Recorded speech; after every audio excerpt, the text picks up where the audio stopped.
Hey guys, so this is day 5 for track 5, revisiting my debut album. How are you guys doing? If you've watched any of my videos yet, thank you for your time and I appreciate you stopping by. Yeah, if anyone has been watching, yesterday I took kind of a break, and I don't know, this song in particular, it's just a hard one to revisit. It just always kind of takes me back to that place when I hear it and I don't know. So this track 5 though is called Ablaze, and it's about wanting to hurt yourself. And I don't know, yesterday was just a hard day for me. I've grown a lot in my life, but you know, every day is a battle, and sometimes we win, sometimes it is what it is. And I don't know, so I did take a break yesterday, but today, here we go. I'm gonna go ahead and play it and then talk to you a little bit more after it's over. But this is track 5 from my debut album, Just Realize Life Goes On, called Ablaze.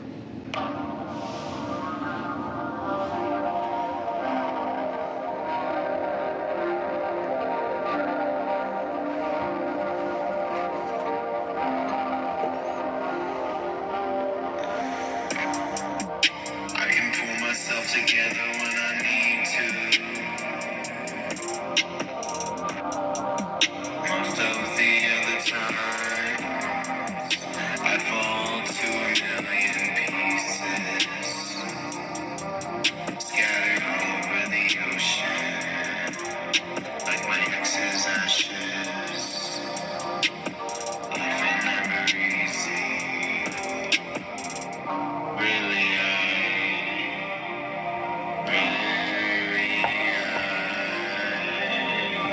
just wanna kill myself today. Light me up, ablaze. I'll light a cigarette, I better get a blunt. Right before I kiss the world goodbye. 'Cause when I die, I wanna be high. Everyone is out to get me.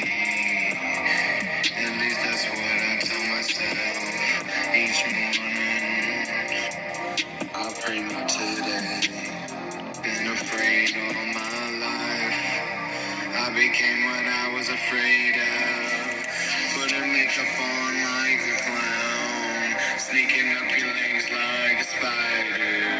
Poisoning your life like a snake. Now I'm lost. But I still blame you. Sorry about that. For the hell I keep putting myself through. I know you're gone. I told you to leave. But right now, my emotions are getting the best of me. I don't know why I still blame you. for the hell that I keep putting myself through. 'Cause I miss you.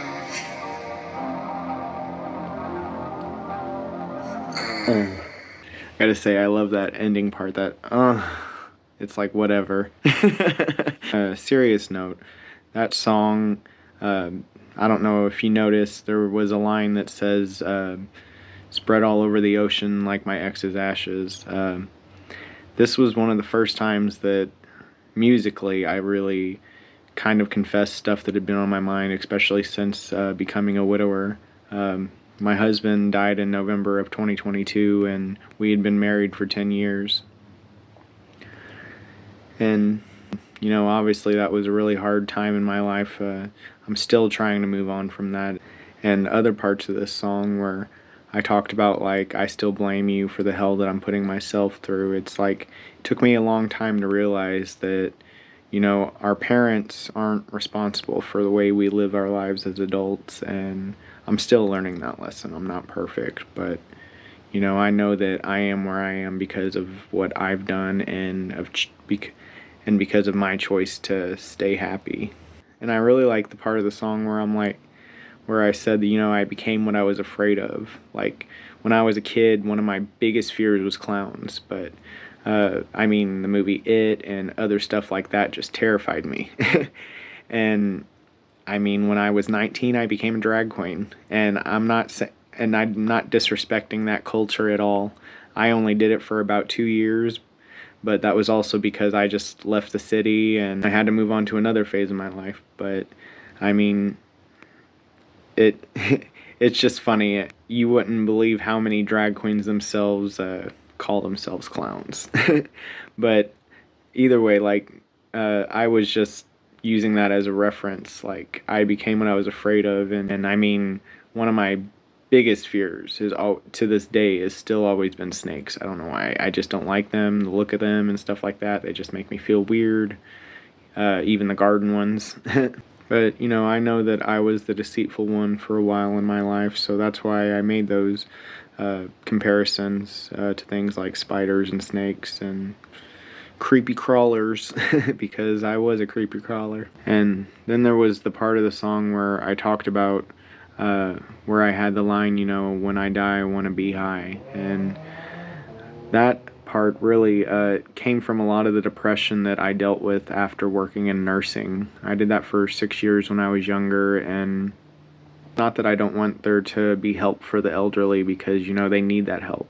But I do know from my firsthand experience there's a lot more that families could do, and it just really shows how much love people have for their family in the end. I mean, you wouldn't believe how many of them just don't care. And they're just like, oh, well. And, you know, they just that don't care, and in the end they don't even want anything as much as one of their teddy bears to take home. They're just like, oh, well, they're gone? Okay.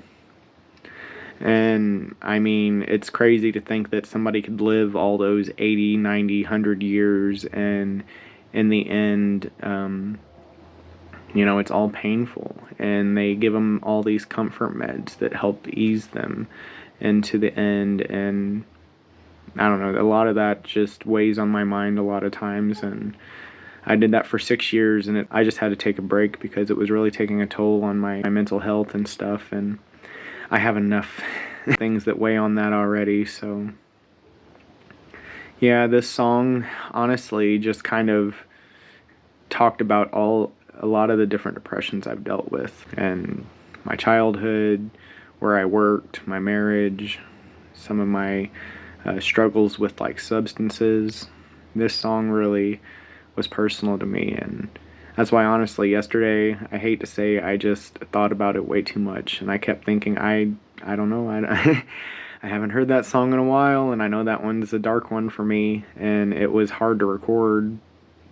It's hard to listen to for me because it's all so real.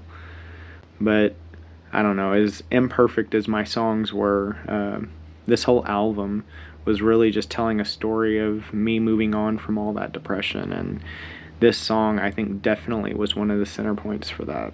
Tell me what you think of this song, Ablaze, if there was any of the lyrics that stood out to you, and thank you again for watching. This was part 5 from my new series, Revisiting my debut album, and thank you for stopping by.